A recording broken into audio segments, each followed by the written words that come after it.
அரசியல் ஆயிரம் நேயர்களுக்கு வாழ்த்துக்கள். அமெரிக்காவுடைய 47வது அதிபராக பதவியேற்றிருக்கக்கூடிய ட்ரம்ப் அவர்கள் இன்னைக்கு அதிரடியாக பல விஷயங்களை செஞ்சிருக்கிறாரு. அமெரிக்க மக்கள் மட்டும் இல்லாமல் உலகமே இவருடைய அதிரடியான அறிவிப்புகளை கேட்டு அசந்து போயிருக்கிறாங்க. அப்படி அவர் செய்திருக்கக்கூடிய இந்த அதிரடி யாருமே எதிர்பார்க்கல. தடாலடியாக தடைகள் நிறையா போட்டிருக்காரு. ஏற்கனவே பைடன் வச்சிருந்த 72 கொள்கைகளை மாற்றி அமைச்சிருக்காரு.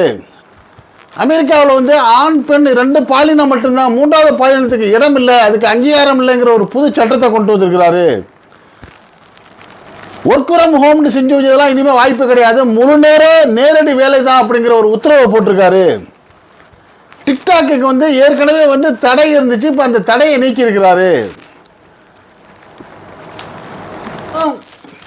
அது மட்டும் இல்லாமல் கிரிமினல்களுக்கு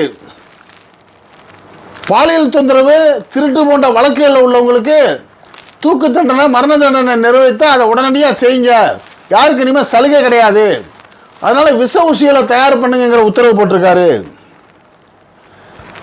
அமெரிக்காவுடைய மக்களுக்கு தான் இனிமேல் எல்லா விதத்திலும் முன்னுரிமை இருக்கணும். அதனால் டிக்டாக் உள்ளிட்ட சேவையில் 50% அமெரிக்காவுடைய முதலீட்டர் இருக்கணுங்கிற உத்தரவு போட்டிருக்காரு. இவருக்கு எலெக்ஷனுக்கு வேலை பார்த்த எலான் மஸ்கோடைய எலக்ட்ரிக் காருக்கு ஆப்பு வச்சிருக்காரு. 14,000 அப்பார்ட்மெண்ட்டுக்கு அதிபராக இருந்த உரிமையாளர் அந்த ட்ரம்ப் இன்றைக்கு அமெரிக்காவுக்கு அதிபராக இருக்காரு. இவர் வேற என்னென்னலாம் மாற்றம் செஞ்சிருக்காரு. இதெல்லாம் அமெரிக்காவுக்கு எந்தவித விளைவுகளை ஏற்படுத்தும், இதனால் உலக அரங்கில் எந்த விதமான மாற்றங்கள் வருங்கிற சில தகவல்களை நீங்கள் கடைசி வரைக்கும் கவனமாக கேளுங்க. கேட்குறதோடு மட்டும் இல்லாமல் இது பற்றி உங்களுடைய கருத்துக்களையும் இந்த அரசியலாக கமெண்ட் பாக்ஸில் கமெண்ட்ஸ் பண்ணுங்கள். இப்போ நம்ம செய்திக்குள்ளே போவோம். அமெரிக்காவுடைய 47வது அதிபராக டொனால்டு ட்ரம்ப் வாஷிங்டனில் உள்ள வெள்ளை மாளிகையில் மாளிகைக்கு உள்ளே பதவியேற்றிருக்காரு. காரணம் கடும் குளிர் அமெரிக்காவில் நிலவுறதுனால திறந்த வெளியில் இல்லாமல் உள்ளரங்கத்தில் இந்த பதவியேற்புலாம் நடக்குது. உலக நாடுகளே இந்த அமெரிக்காவுடைய அதிபர் பதவியேற்பை எதிர்பார்த்து அந்த செய்திகளை கவனித்து வர்றாங்க. காரணம் உலக பொருளாதாரத்தை நிர்ணயிக்கக்கூடிய இடத்துல அமெரிக்காவுடைய டாலர் இருக்கிறது தான் காரணம். இப்படிப்பட்ட இந்த ட்ரம்ப் அவர்கள் 2வது முறையாக பதவியேற்க வர்றாரு. அந்த பதவியேற்க அந்த ஹாலுக்குள்ளே வர்றப்பவே தனது வலதுகரத்தால் நேற்று வரை அதிபராக இருந்த பைடன் அவருடைய வலது கையை பிடிச்சிக்கிட்டே உள்ளே வர்றாரு. உள்ளே வந்த உடனே இவரும் இவருடைய அந்த துணை அதிபராக பொறுப்பேற்க இருக்கிற ஜேடி வான்ஸு ஒரு பக்கமும், ஏற்கனவே அதிபராக இருந்த ஜோ பைடனும் இவருக்கு எதிராக போட்டியிட்ட கமலா ஹாரிஸ் ஒரு பக்கமும் அமர்ந்திருக்கிறாங்க. அந்த இவர்களை சுற்றிலும் அமெரிக்காவுடைய இந்த பதவியேற்பு விழாவுக்கு வந்த மக்களெல்லாம் கூடியிருக்கிறப்ப இவர் அந்த பைபிள் மேலே கை வச்சு உறுதிமொழி எடுக்கிறாரு. உறுதிமொழி எடுத்த உடனே இதுவரை எந்த அதிபரும் அறிவிக்காத பிரம்மாண்டமான வித்தியாசமான அறிவிப்புகளை வெளியிட்டு அது சம்பந்தமான தனது முதல் கையெழுத்தை போடுறாரு. அப்படி அவர் செய்ததில் முக்கியமானது என்னென்னா, முன்னாள் அதிபர் ஜோ பைடனுடைய ஆட்சி காலத்தில் அவர் கொண்டு வந்த 78 கொள்கைகளை மாற்றி அமைக்கிறதுக்கு ஒரு உத்தரவு போடுறாரு. அதான் முதல் கையெழுத்து. அவருக்கு அரசியல் எதிரின்றே இருந்த இவருக்கு ஏற்கனவே போட்டியாளராக இருந்த ஜோ பைடனை அவர் கொண்டு வந்த 78 கொள்கைகளை என்ன பண்ணுறாரு, மாற்றி கையெழுத்து போடுறாரு. ஒழுங்குமுறை முடக்கத்தை விதிக்கிறாரு. கூட்டாட்சி பணியமர்த்தலை நிறுத்துறதுக்கு கையெழுத்து போடுறாரு. வாழ்க்கை செலவை நெருக்கடியை நிவர்த்தி செய்கிறதுக்கும் நிர்வாக உத்தரவுகள் கையெழுத்து போடுறாரு. அமெரிக்கா மக்களுக்கு உள்ள வாழ்க்கை செலவு நெருக்கடி தீரணுங்கிற ஒரு அக்கறையை எடுக்கிறாரு. இது அமெரிக்கா மக்களில் இந்த பைடனுக்கு உள்ள ஆதரவை விட ட்ரம்புக்கு ஆதரவு அதிகமாக வர்றதுக்கான வாய்ப்பு இருக்குது.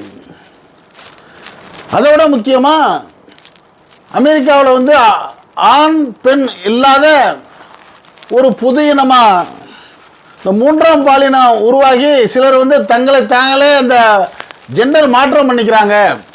அதற்கெல்லாம் இங்கே இனிமேல் இடம் இல்லை. அமெரிக்காவை பொறுத்த வரைக்கும் ஆண் பெண் 2 பாலினங்கள் மட்டும்தான் இங்கே அங்கீகரிக்கப்பட்டது, 3வது பாலினத்துக்கு இங்கே இடமில்லைங்கிற ஒரு அதிரடியான உத்தரவு போடுறாரு. அமெரிக்காவுடைய தெற்கு எல்லையில் தேசிய எமர்ஜென்சியை டிக்ளேர் பண்ணிட்டு சட்டவிரோத குடியேற்றம் பண்ணுறவங்க யாராக இருந்தாலும் இனிமேல் அதுக்கு வாய்ப்பு இல்லைன்னு அதுக்கு தடுக்க நடவடிக்கை எடுக்கிறதுக்கு ட்ரம்ப் வந்து கையெழுத்து போகிறாரு. இன்னொரு புதிய சட்டத்தையும் அறிவிக்கிறாரு. வெளிநாடுகளிலிருந்து குடியேறினவங்களுக்கு பிறக்கக்கூடிய குழந்தை அமெரிக்காவில் பிறந்தா ஏற்கனவே அமெரிக்க குடியுரிமையை கொடுத்தாங்க அந்த பிள்ளைகளுக்கு, இனி அப்படி உள்ளவங்களுக்கு இல்லை, அமெரிக்க பிரஜைகளுக்கு பிறக்கக்கூடிய குழந்தைகளுக்கு மட்டும்தான் அமெரிக்காவுடைய குடியுரிமைங்கிற ஒரு திருத்தத்தை கொண்டு வர்றாரு. அது மட்டும் இல்லாமல் பேச்சு சுதந்திரத்தை மீட்டெடுக்கணுங்கிறாரு. ஏன்னா அரசியலில் வந்து பேச்சு சுதந்திரம் முக்கியம், அதை மீட்டெடுப்போம் அப்படிங்கிறாரு. அரசாங்க தணிக்கையை வந்து தடுப்பதற்கும் அரசியல் எதிரிகளுக்கு எதிராக அரசாங்கத்தின் ஆயுதமாக்கலை முடிவுக்கு கொண்டு வர ஆவணங்களுக்கும் ட்ரம்ப் கையெழுத்து போடுறாரு. இராணுவம் வேறு சில பிரிவுகளை தவிர்த்து முழு கட்டுப்பாடு நிறுவப்பட்டு அரசாங்கத்தின் நோக்கங்கள் தெளிவாக தெரியும் வர அனைத்து ஃபெடரல் வேலை சேர்ப்பு நடவடிக்கைக்கு இப்போது முடக்கப்படுங்கிறாரு. அது இல்லாமல் ஃபெடரல் தொழிலாளர்கள், இது ரொம்ப முக்கியம், ஏற்கனவே சொன்னோம், முழு நேரம் வேலை பார்க்கணும், அது ஒர்க் ஃப்ரம் ஹோம்னு இல்லாமல் நேரடியாக வந்து வேலை பார்க்கணுங்கிற ஒரு திரும்புதல் சட்டத்தை வந்து நடைமுறை கொண்டு வர்றாரு. அமெரிக்காவுடைய குடும்பங்களை பெருசும் பாதிச்சுட்டு வர்ற தற்போது வாழ்க்கை செலவு நெருக்கடியை வந்து நிவர்த்தி செய்கிறதுக்கு ஃபெடரல் துறைகள் மற்ற ஏஜென்சி நிறுவனங்களுக்கு அதிபர் உத்தரவிடுறாரு. பருவநிலை ஒப்பந்தத்தில், பாரிஸுடைய பருவநிலை ஒப்பந்தத்தில் இருந்து அமெரிக்காவை விலக்கி கொண்ட ட்ரம்ப் இந்த முடிவை ஐக்கிய நாடுகள் சபைக்கு கடிதம் மூலம் தெரிவிக்கிறாரு. இந்த முடிவுக்கு சில எதிர்ப்புகள் வந்தாலும் அதையெல்லாம் இவர் தன்னுடைய சுய அதிகாரமாக அதை விலகிறதுல உறுதியாக நிற்கிறாரு. இதற்கெல்லாம் மேலே அமெரிக்காவில் வந்து ஏற்கனவே டிக்டாக்கு ஒரு தடை இருந்துச்சு. அந்த தடையை இப்போ அவர் என்ன பண்ணியிருக்காரு, 75 நாட்களுக்கு அந்த தடையை நீக்கம் பண்ணியிருக்காரு. அப்போ டிக்டாக்கு அனுமதி, அப்படி அனுமதி பண்ணிட்டு என்ன சொல்கிறாரு, டிக்டாக்கில் இணைந்திருக்கிற அமெரிக்கர்களுக்கு, முதலீட்டாளர்களுக்கு 50% அதில் இருக்கணும் அப்படிங்கிறாரு.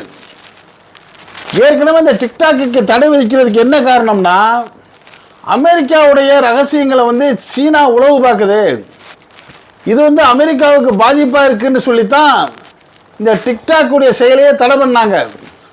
ஆனால் அந்த டிக்டாக்குடைய செயலியை தடை பண்ண உடனே அமெரிக்காவில் ஏற்கனவே டிக்டாக் பயன்படுத்தி வந்த அந்த தொழிலதிபர்கள்லாம் மிகப்பெரிய ஒரு அதிருப்திக்கு வந்த உடனே இந்த ட்ரம்ப் அவர்கள் வந்து டிக்டாக்கை கொண்டு வரணுங்கிற ஒரு முயற்சி எடுக்கிறாரு.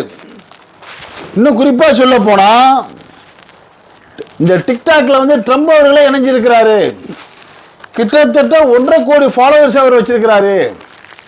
இவர் வந்து தேர்தலில் வந்து வெற்றி பெறுறதுக்கு இவருக்கு ஆதரவு வந்து இந்த டிக்டாக்கு உதவுங்கிறதுனால இவர் வந்து இந்த டிக்டாக்கை வந்து மறுபடியும் கொண்டு வரணுங்கிற எண்ணத்தில் 50% முதலீட்டாளர்கள் அமெரிக்கர்களாக இருக்கணும், அது இந்த 75 நாளுக்குள்ளே வரணுங்கிற ஒரு உத்தரவை போட்டிருக்காரு. இதுக்கெல்லாம் மேலே ட்ரம்ப் அவர்களுக்கு ஆதரவாக இருந்து தேர்தல் பிரச்சாரம் பண்ணின எலக்ட்ரிக் காருடைய எலான் மஸ்க்கு வந்து உதவி செஞ்சவருக்கே உபத்திரவம் கொடுக்குற மாதிரி ஒரு திடீர்னு ஒரு பெரிய மாற்றம் பண்ணியிருக்காரு. அந்த மாற்றம் என்னென்னா, அமெரிக்காவில் ஏற்கனவே வந்து மின்சார வாகனங்கள், மின்சார கார்கள் வந்து இந்த எலான் மஸ்க் உற்பத்தி பண்ணார். அதுக்கு ஜோ பைடன் அரசு வந்து மானியங்களை கொடுத்துச்சு. இப்போ இவர் என்ன சொல்லிட்டாரு, இனி அந்த மானியம்லாம் மின்சார கார்களுக்கு கிடையாது, இனிமேல் பெட்ரோல் வாகனங்களுக்கு தான் நம்ம ஆதரவு கொடுக்கணும் அப்படின்னு சொன்ன உடனேயே எலான் மாஸ்க் அதிர்ந்து போயிடுறாரு. ஏன்னா இவருக்கு நம்ம வந்து தேர்தல் வேலை பார்த்தா அவரோட வெற்றிக்கு உழைச்சோம், ஆட்சிக்கு வந்தோன்னே நம்ம பொழப்பில் கை வச்சுட்டாரேன்னு அவர் வருத்தப்படுறாரு. ஆனால் அதில் உறுதியாக இருந்து ட்ரம்ப் சொல்கிறாரு, அமெரிக்கா வந்து இனிமேல் தன்னாட்சி பொருளாதாரத்தில் மேம்படணும், அமெரிக்காவில் வந்து இனிமேல் என்ன செய்யணும், நம்ம வந்து பெட்ரோல் கிணறுகளை தோண்டணும், பூமிக்கு அடியில் நம்மளுக்கு வந்து எண்ணெய் வளங்கள் இருக்குது, அதனால் என்ன பண்ணணும், அந்த எண்ணெய் கிணறுகளை என்னமோ அதிகமாக்கணும், உலக நாடுகளுக்கெல்லாம் இங்கேருந்து என்ன ஏற்றுமதி பண்ணக்கூடிய அளவுக்கு இருக்கணும். அமெரிக்காவுடைய பொருளாதாரத்தை வந்து மேம்படுத்தணும். உலக சந்தையில் அமெரிக்காவுடைய பொருளாதார மதிப்பை வந்து உயர்த்தணும். அமெரிக்காவில் உள்ள அமெரிக்க குடிமக்களுடைய வாழ்க்கை வாழ்வாதாரத்தை உயர்த்தணும். இப்படி எல்லா வகையிலையும் அமெரிக்க மக்கள், அமெரிக்க பொருளாதாரம், இவர் சார்ந்த துறைகளில் வந்து சாதகமான நிலை எல்லாத்தையும் கொண்டு வர்ற இந்த டொனால்டு ட்ரம்ப் அவர்கள் வந்து இளமையிலேருந்தே ஒரு வித்தியாசமான கொள்கை உள்ளவர். இவர் வந்து கிட்டத்தட்ட 14,000 அப்பார்ட்மெண்ட்டுகளுக்கு சொந்தக்காரராக இருக்கார். மிகப்பெரிய வணிகராக இருக்கார். இவர் எந்த வணிகம் செய்தாலும் அதை வெற்றிகரமாக கொண்டு போவார். அவ்வளோ பெரிய வணிகத்துக்கே இவருக்கு ஒரு அரசியல் அதிகாரம் தேவைப்படுது. இவர் கடந்த முறை வந்து ஜோ பைடனை எதிர்த்து தோல்வி அடைஞ்ச பிறகு அதை ஏற்றுக்காமல் பல பிரச்சனைகள் பண்ணி தகராறு பண்ண வழக்குகள்லாம் கூட இவர்கிட்ட இருக்குது. அது மட்டும் இல்லாமல் அந்த வழக்குகளில் இவருடைய ஆதரவாளர்கள் மேலே போட்ட நிறைய வழக்குகளையும் இப்போ ரத்து பண்ணுறாரு. சொந்த இவருடைய பர்சனல் ஆக்டிவிட்டீஸில் பல குற்ற வழக்குகள் இருந்தாலும் இவர் அதையெல்லாம் பொருட்படுத்துகிற ஆளாகவே இல்லை. எதையும் போல்டாக கொண்டு போகிற ஜோ பைடன் வந்து அமெரிக்காவில் அரசியல் மாற்றங்களையும் போல்டாக கொண்டு வர்றாரு. இவர் கொண்டு வர்ற இந்த மாற்றங்கள் வந்து அமெரிக்க மக்களுக்கும் அமெரிக்க பொருளாதாரத்துக்கும் நிச்சயமாக வந்து நல்லதாக இருக்குன்னு தான் அந்த மக்கள் நம்புகிறாங்க. ஆனால் அதே சமயம் உலகத்தில் உள்ள மற்ற நாடுகளுக்கெல்லாம் சற்று எல்லா வகையிலையுமே வந்து இந்த அமெரிக்காவினால் லாபம் இல்லை, சிறிது ஆதாய குறைவுதாங்கிற ஒரு சூழ்நிலையை அவர் சொல்லாமல் சொல்லி செய்கிறாரு. காலப்போக்கில் அமெரிக்காவுடைய உறவு சர்வதேச அரங்கில் எந்த அளவில் இருக்கும், இந்த அமெரிக்காவுடைய ஆட்சி மாற்றத்தால் மற்ற உலக நாடுகள் வந்து பொருளாதார ரீதியாக பாதிக்கப்படுமா, இந்த அமெரிக்காவுடைய மற்ற நாடுகளுக்கான இந்த போர் ஆயுதங்களை விற்கக்கூடியதும் போர் பிரச்சனைகளை தலையிடுறதும் எந்த அளவுக்கு போகும் அப்படிங்கிற பல கருத்துக்கள் இன்றைக்கி அரசியல் நோக்கர்கள்ட்ட பரவலாக விவாதிக்கப்பட்டு வருது. இதை பற்றிய உங்களுடைய கருத்துக்களை நீங்கள் இந்த அரசியல் கமெண்ட் பாக்ஸில் கமெண்ட்ஸ் பண்ணுங்கள். இந்த செய்தி பிடிச்சிருந்தா அதுக்கு ஒரு லைக் கொடுங்க. இந்த செய்தி உங்கள் நண்பர்களுக்கும் உறவுகளுக்கும் ஷேர் பண்ணுங்கள். இதே போல் உலக அரங்கில் நடக்கக்கூடிய நாலா பக்கம் நடக்கக்கூடிய செய்திகளை எந்தவித தெரிதலும் இல்லாமல் உள்ளது உள்ளபடி உங்கள் வீட்டுக்குள்ளே 4 சூழலுக்குள்ளே கொண்டு வந்து சேர்க்கக்கூடிய நம்ம அரசியல் ஆயிரம் சேனலுக்கு இதுவரை சப்ஸ்கிரைப் பண்ணாதவங்க சப்ஸ்கிரைப் பண்ணுங்கள். மறக்காமல் பக்கத்தில் இருக்க பெல் ஐக்கானை கிளிக் பண்ணுங்கள். அப்போ தானே போடக்கூடிய நம்ம ஒவ்வொரு செய்திகளும் உங்களுக்கு நோட்டிஃபிகேஷன் காட்டும். நீங்கள் விரும்பியதை பார்க்கலாம். என்றும் இணைந்திருப்போம். நன்றி, வாழ்த்துக்கள்.